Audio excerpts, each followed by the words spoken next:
জজ সাহেব হাজির। আসসালামু আলাইকুম।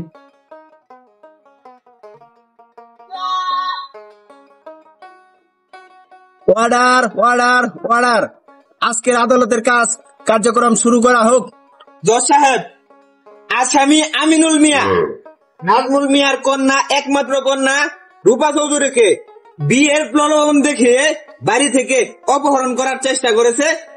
মক্কেল রূপা চৌধুরীর সম্পত্তির লোভে এই আমিনুল এই কাজটা করেছে। এমন জঘন্যতম কাজের জন্য আমিনুলের কঠোরতম কঠোর শাস্তির দাবি জানাচ্ছি মোহাম্মদ আদালত। আচ্ছা, প্রতিপক্ষ আমিনুল ইসলাম কিভাবে তাকে বিয়ের প্রমাণ দেখাইছে, এই সমস্ত সাক্ষী এবং সমস্ত প্রমাণ আমার কাছে হাজির করুন।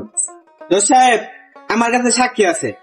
রূপা চৌধুরী হয়েছে নাজমুল মিয়ার একমাত্র কন্যা, আর তারপরেও রূপা চৌধুরী এখনো ম্যাচুরিটি হয় নাই, কারণ তার বয়স এখন 18 বছর হয় নাই, তার বয়স মাত্র 15 বছর।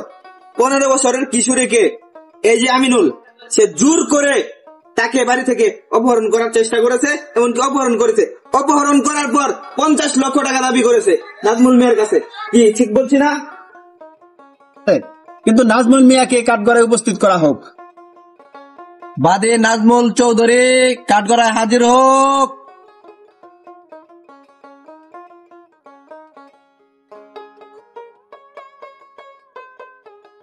আচ্ছা নাজমুল চৌধুরী, আপনার মেয়েকে কি সে জোর করে অপহরণ করেছে? 50 লক্ষ টাকা দাবি করেছে? জি জজ সাহেব। অবজেকশন ইউর অনার, আমার মক্কেল রূপা চৌধুরীকে জোর করে তুলে নিয়ে যায় নাই। তাদের মধ্যে 3 বছর যাবত রিলেশন ছিল, যার কারণে তাকে নিয়ে যাই। অবজেকশন ইউর অনার, অনুমতি দেওয়া হলো। আমার মক্কেল রূপা চৌধুরী, অনুমতি দেওয়া হলো। জজ সাহেব, আমার মক্কেল রূপা চৌধুরীর সাথে আসামি আমিনুলের কোনো সম্পর্কই ছিল না, কারণ আমার মক্কেল রূপা চৌধুরীকে আসামি আমিনুল জোর করে অপহরণ করেছে। আচ্ছা, যাবতীয় প্রমাণ আপনি পেশ করেন।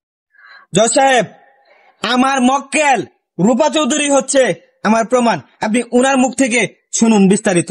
চৌধুরী কাঠগড়ায় হাজির।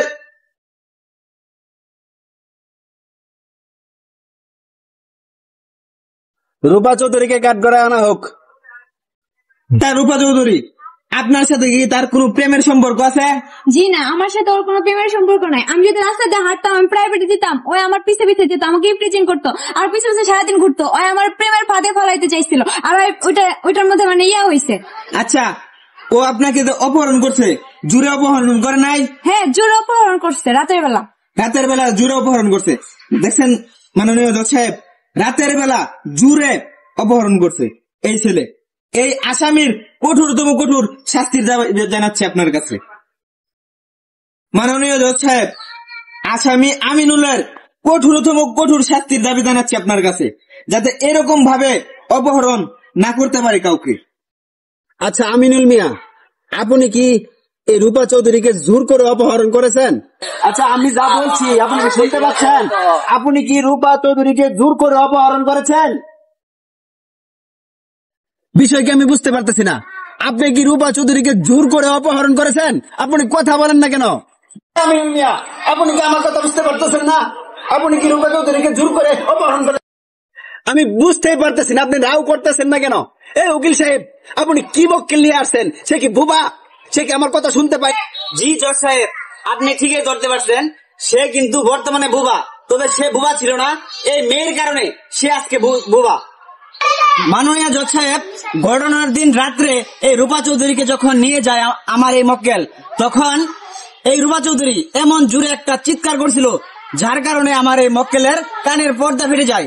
তারপর থেকে আমার এই মক্কেল কথা বলতে পারে না এবং কানেও শুনতে পায় না। ছেলেটির সাথে এই ঘটনার জন্য এই মেয়েটি দায়ী।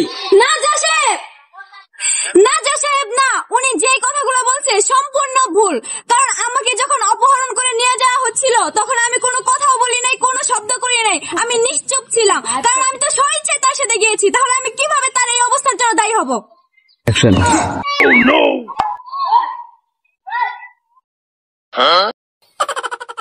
আমার মক্কেল আমিনুল মিয়া তাকে যখন অপহরণ করে নিয়ে যায়, তখন যেহেতু সে চিল্লান দেন নাই, স্বেচ্ছায় গেছে, তার মানে সে তাকে জোর করে নিয়ে যায় নাই।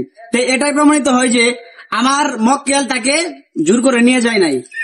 আমি মনে করি আমার মক্কেল এবং আসামি দুইজনকে 20 লক্ষ টাকা কাবিন দিয়ে বিয়ের পিঁড়িতে বসিয়ে দেওয়া হোক। Order order order. সমস্ত সাক্ষী প্রমাণে এটাই প্রমাণিত হলো আমিনুল ইসলাম রূপা চৌধুরীকে জোর করে অপহরণ করে নাই। আদালত এই সিদ্ধান্ত নিয়েছে এই তারা দুইজনকে বিয়ের পিঁড়িতে বসানো হবে এবং বিয়ের যাবতীয় যা খরচ আছে নাজমুল ইসলাম বহন করিবে।